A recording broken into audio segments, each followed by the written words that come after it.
ഇന്ന് തിരുവാതിര ദിവസം. വെറും തിരുവാതിര അല്ല കേട്ടോ, സൂപ്പർ തിരുവാതിര. എന്താണ് ഈ സൂപ്പർ തിരുവാതിര എന്നായിരിക്കും നിങ്ങൾ ചിന്തിക്കുന്നത്. അതെ, സൂപ്പർ മൂൺ, സൂപ്പർ സൺ എന്നീ രണ്ട് പ്രതിഭാസങ്ങൾ ഒരുമിച്ച് വരുന്ന ദിവസമാണിന്ന്. അതുകൊണ്ട് തന്നെയാണ് ഞാൻ സൂപ്പർ തിരുവാതിര എന്ന് പറഞ്ഞത്. അപ്പം ഞാൻ ഈ ഒരുങ്ങിക്കെട്ടി എങ്ങോട്ടാന്നായിരിക്കും നിങ്ങൾ ചിന്തിക്കുന്നത്. അതെ, തിരുവാതിര ദിവസമായിട്ട് ഞങ്ങൾ ഇന്ന് അമ്പലത്തിലേക്ക് പോവുകയാണ്. അമ്പലത്തിലേക്ക് വെറുതെ അല്ല കേട്ടോ പോകുന്നത്, സദ്യ കഴിക്കാൻ പോവുകയാണ്. അമ്മയും ഞാനും കണ്ണകിയും ചേച്ചിയും ഒക്കെ കൂടിയിട്ടാണ് അമ്പലത്തിലേക്ക് പോകുന്നത്. പോകാൻ കുറച്ചധികം ദൂരമുണ്ട് കേട്ടോ. നടന്ന് ഏകദേശം അമ്പലത്തിൻ്റെ അവിടേക്ക് എത്താറായിട്ടുണ്ട്. സദ്യ കഴിക്കുക എന്ന് വെച്ചാൽ എല്ലാവർക്കും ഇഷ്ടമുള്ള കാര്യമാണ് അല്ലേ. പ്രത്യേകിച്ചും അമ്പലത്തിലെ സദ്യ, അതിനൊരു രുചി കൂടുതൽ തന്നെയാണ്. അമ്പലത്തിലെ സദ്യ കഴിക്കാൻ ഇഷ്ടമുള്ളവർ കമൻറ്റ് ചെയ്യണേ.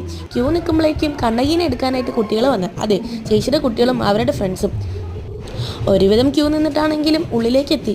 അങ്ങനെ ഭക്ഷണവും മേടിച്ച് കണ്ണകീനെ അമ്മയുടെ കയ്യിലും കൊടുത്ത് ഞാൻ കഴിക്കാൻ തുടങ്ങി. അവിടുന്ന് തിരിച്ച് നടന്നിറങ്ങി തൊട്ടടുത്തുള്ള പാർക്കിലേക്കാണ് പോയത്. കുട്ടികളോടൊപ്പം കുറച്ച് സമയം അവിടെ സ്പെൻഡ് ചെയ്യുക എന്നത് തന്നെയാണ് ഉദ്ദേശം. അപ്പോൾ അടുത്ത വീഡിയോയുമായി വീണ്ടും കാണാം.